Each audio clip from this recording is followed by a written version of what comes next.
There are parts that develop within us throughout childhood to try to protect us and keep us safe. So we have these parts that can come out in different ways, and there's a great book that explains a bit about this on internal family systems. It's called No Bad Parts, and this was a therapist who over the years was finding that he wasn't really helping his clients heal through things until he recognized that there was parts inside of them that were sabotaging them or reacting in different ways that were really detrimental to them.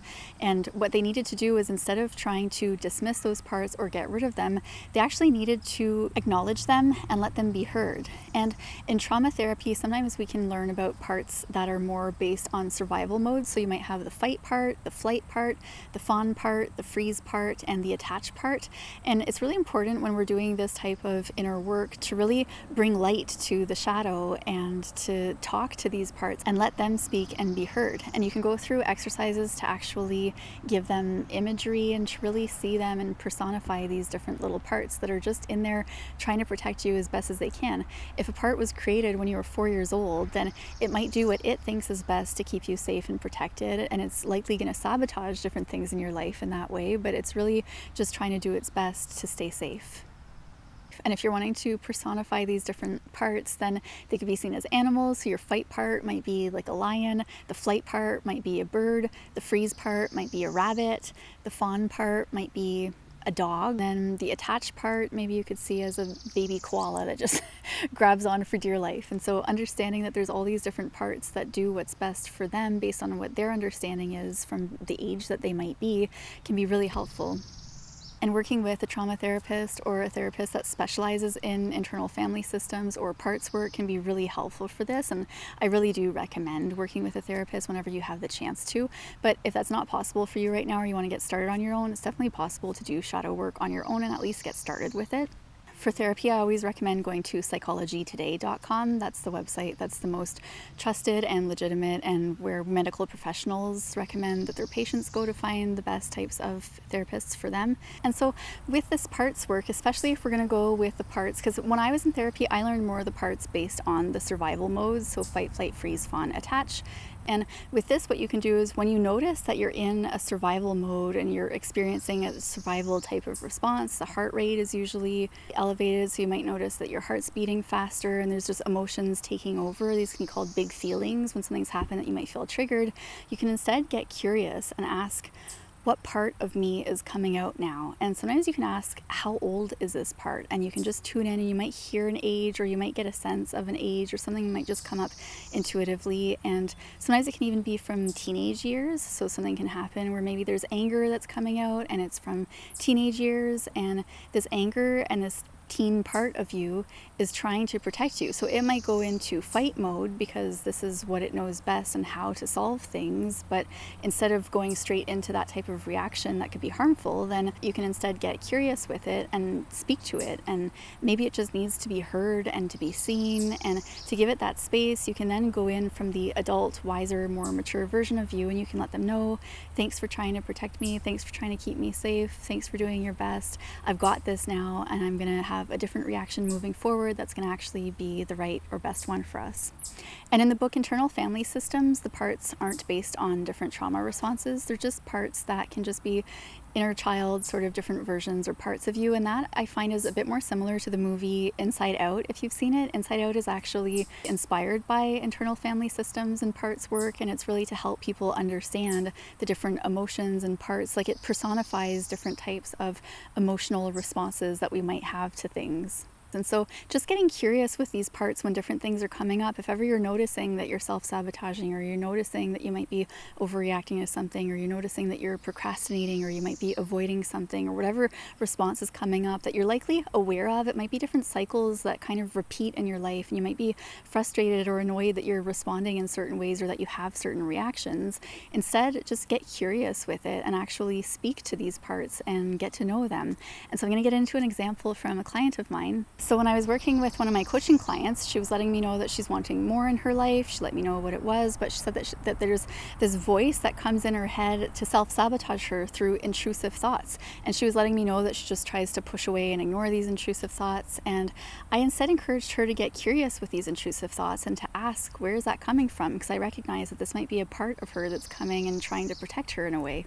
And so when I guided her through it, she was able to ask and see that it's actually a part from the teen years that was coming in and trying to stop her from being in a state of inner power. Because when she was younger, if ever she was empowered or she was expressing or embodying any type of power from within, she was met with different forms of attacks from her father. And so this teenage part was actually coming out to protect her, to keep her safe, because it recognized if you feel powerful and if you express that you're powerful, then you're going to be met with attacks. So let's have these intrusive thoughts and instead to keep you small, because that's how you're safe.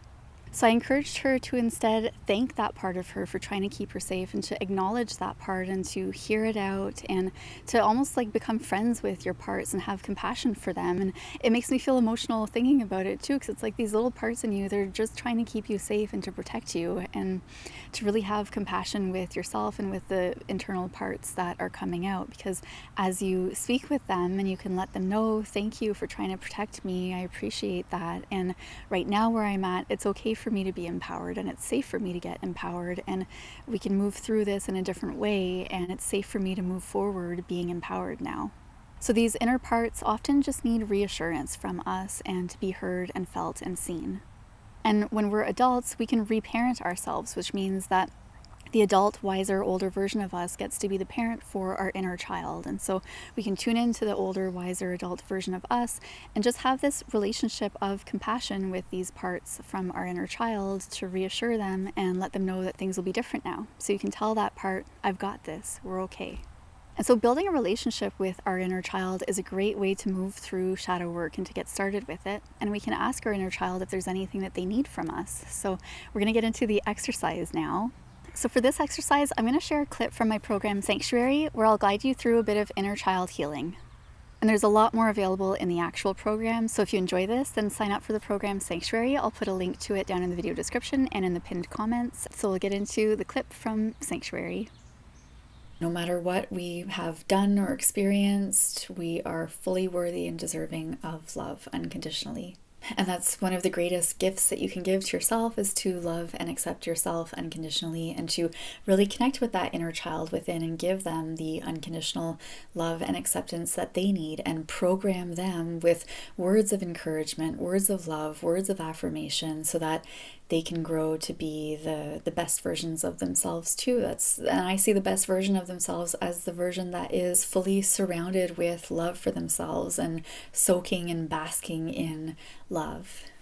So we'll do an exercise now to connect with our inner child. This can either be done in your mind or out loud or with a journal, with writing. So get ready if you do want to write this out. And then get comfortable. You can close your eyes if you'd like. Tune into your breath. Take a deep inhale. Deep exhale. Deep inhale. Deep exhale. Tuning into your body, continuing to take deep inhales and deep exhales. And notice any sensations that exist within your body. Is there any discomfort anywhere? Is there any tightness? Anything that is calling out to you or that you're noticing? And just sit with it and ask, what version of me needs to be heard right now? This could be a certain age, a certain experience from your past, something that's coming up. Whatever the first thing is that comes to mind.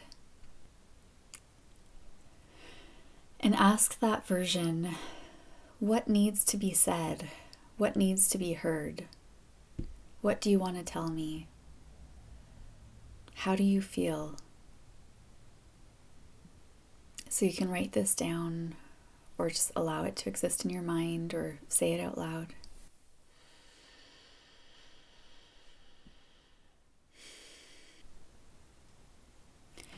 And ask your inner child, what do you need? How can I best support you?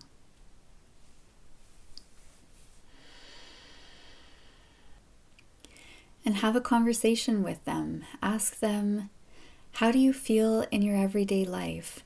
What do you love doing? Is there anything I can support you with? just being there with them, getting to know them, and being a supportive, caring adult for them to come to with questions and thoughts and feelings, and being a safe space for them.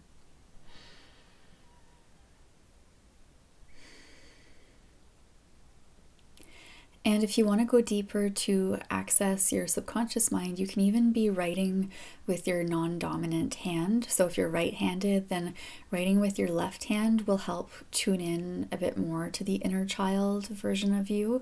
So you can always write out the answers or what your inner child is saying with your non-dominant hand. And when you're finished, so you can pause this video if you need a bit more time to go deep with this and have a good conversation.